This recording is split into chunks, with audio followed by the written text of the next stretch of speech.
প্রিয় দর্শক, নমস্কার। আমি এখন যে ভিডিও রেকর্ডটি করতে যাচ্ছি, বিশেষ করে আমার ক্যামেরার সামনে দেখতেছেন, এটা হচ্ছে বানর। এই বানরকে কেন্দ্র করে, অর্থাৎ বানরকে কেন কেন্দ্র করে আজকে আমি ভিডিও রেকর্ডটি দান করতেছি।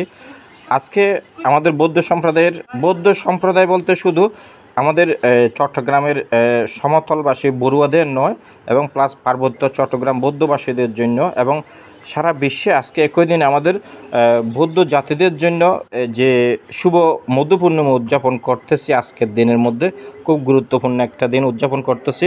কাকে নিয়ে কেন্দ্র করে? এই বানরকে নিয়ে কেন্দ্র করে যে মধু পূর্ণিমা দিন উদযাপন করতেছে আমাদের বৌদ্ধ সম্প্রদায়রা। কিন্তু সে বানর প্র্যাকটিক্যালি বাস্তবে আজকে আমাদের বাড়িতে এসেছে, এবং এই লোকটি আমার অনেক পরিচয় এবং প্রতিনিয়ত আমার সাথে দেখা করতে আসে। বিশেষ করে এর একটা মানবিক বিষয়, এবং সেই বিষয় এবং ওর মনের মধ্যে একটা আজকে আবেগ জেগেছে যে আজকে বৌদ্ধ সম্প্রদায়ের মধ্যে একটা শুভ মধু পূর্ণিমা দিন কাকে নিয়ে উদযাপন করা হয়। এই সাধু বানরকে নিয়ে করা হয়। অর্থাৎ আজকে এই দিনের মধ্যে যাকে নিয়ে আমরা মধু পূর্ণিমার স্মৃতি হিসেবে উদযাপন করি, যার স্মৃতিকে কেন্দ্র করে আমরা মধু পূর্ণিমা উদযাপন করি, বিশেষ করে এই বানরকে নিয়ে। তার মানে এই বানর আজকে মহামানব গৌতম বুদ্ধ নীতি নৈতিকতা যে সময় ধ্যান সাধনা করতেছে, সেই সময়কালীন আজকের দিনে এই বানর বুদ্ধকে মধুর বাসা মধুর বাসা বুদ্ধকে দান করছে। বানরে খুশি হয়ে মধু দান করছে বুদ্ধ এই বানরে করছে খুশি হয়ে বুদ্ধ যখন ধ্যান করতেছে বনে, এই বানরে মধু দান করছে।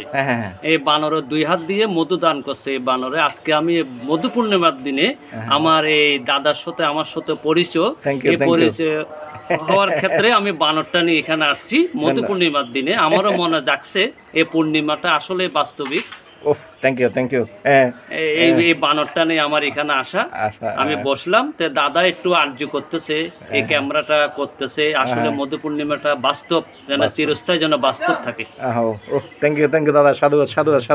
আসলে আজকে এই বানরকে নিয়ে আমাদের যে বৌদ্ধ সম্প্রদায়ের যে আজকে গুরুত্বপূর্ণ তাৎপর্য দিন যে আমরা উদযাপন করি, এই যে মধুদান করি আমরা বৌদ্ধ বিহারে গিয়ে পুজোর সাথে বা পুজো ছাড়াও আমরা মধুদান করতেছি।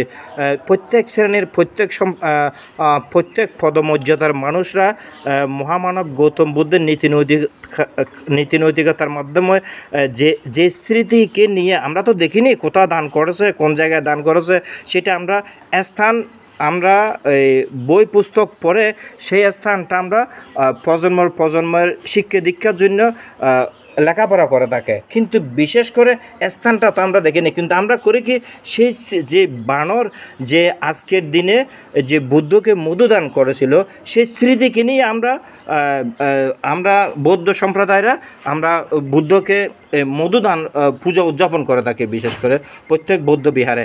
এবং অত বাড়িঘরে বুদ্ধের আসন থাকলে প্রত্যেক জায়গায় সেই স্মৃতিটাকে নিয়ে আমরা সেই পূজা উদযাপন করে থাকি। তার মধ্যে সবচেয়ে গুরুত্বপূর্ণ বিষয় দিনটা হচ্ছে আজকে শুভ মধু পূর্ণিমার দিন, যে বানরকে নিয়ে এই কেন্দ্র সৃষ্টি হয়েছে।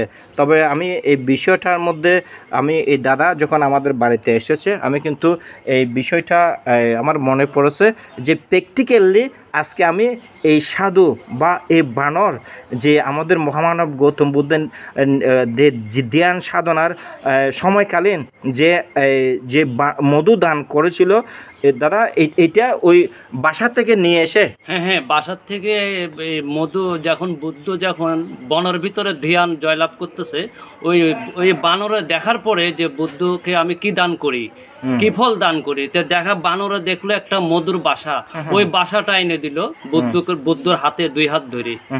এই কারণে আমার এই বানরটা নিয়ে আজকে মধু পূর্ণিমার দিনে আমি দাদার কাছে আসলাম। এই দাদার কাছে আসার পরে আসলে এই ক্যামেরাটা করা হইতেছে। এখানে একটা বিষয় আছে না, যে প্রথমে বুদ্ধকে এই বানরে বাসার থেকে মধু নিয়ে এসে দান করেছিল, কিন্তু বুদ্ধ গ্রহণ করে নাই। কেন গ্রহণ করে নাই সেই জিনিসটা? গ্রহণ করে নাই আসলে এখানে কিন্তু এখানে ছিল এবং বল্লা ছিল, পোকা ছিল, এই কারণে বুদ্ধ দান করি নাই। আসলে বুদ্ধ কিন্তু একটা সচেতন মানুষ, ধ্যানী মানুষ, বুঝতে পারছে প্রাণী হত্যা করা মহাপাপ, এই কারণে বুদ্ধ গ্রহণ করি নাই। আবার বানরও বুঝতে পারলো যে আসলে বুদ্ধ কেন মধু দান করতেছে না, বানর বুঝতে পারলো যে কেন বুদ্ধ মধু দান করতেছে না, গ্রহণ করতেছে না। তারপর আবার এই যে মধুগুলা কিন্তু বানরে বেছে বেছে পোকাগুলা পরিবেশে পোকাগুলা সরিয়ে দিয়ে আবার মধু 2 হাতে দান করছে এবং তখন গ্রহণ করছে। এই বানরে কিন্তু নাচতে নাচতে স্বর্গে প্রধান। ও সাধু সাকসেস কথা বলতো, সত্য কথা বলেছেন। আচ্ছা, যাই হোক দর্শক, ধন্যবাদ। কিন্তু আমি আজকে প্র্যাকটিক্যাল যে বিষয় আমার বাড়ির মধ্যে এসেছে দাদা, এই সাধুকে নিয়ে, বানরকে নিয়ে, এমন একটা গুরুত্বপূর্ণ দিন আমাদের বৌদ্ধ সম্প্রদায়, সারা আমাদের চট্টগ্রামবাসী এবং সারা বিশ্বের মধ্যে এমন একটা গুরুত্বপূর্ণ শুভ বুদ্ধ মধু পূর্ণিমার দিন।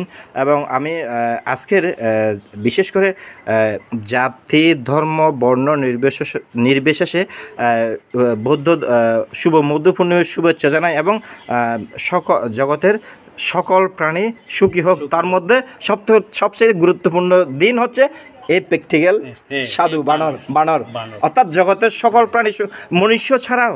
ঠিক আছে, ঠিক আছে দাদা, ঠিক আছে, থ্যাংক ইউ সাধু। ধন্যবাদ দাদা, নমস্কার।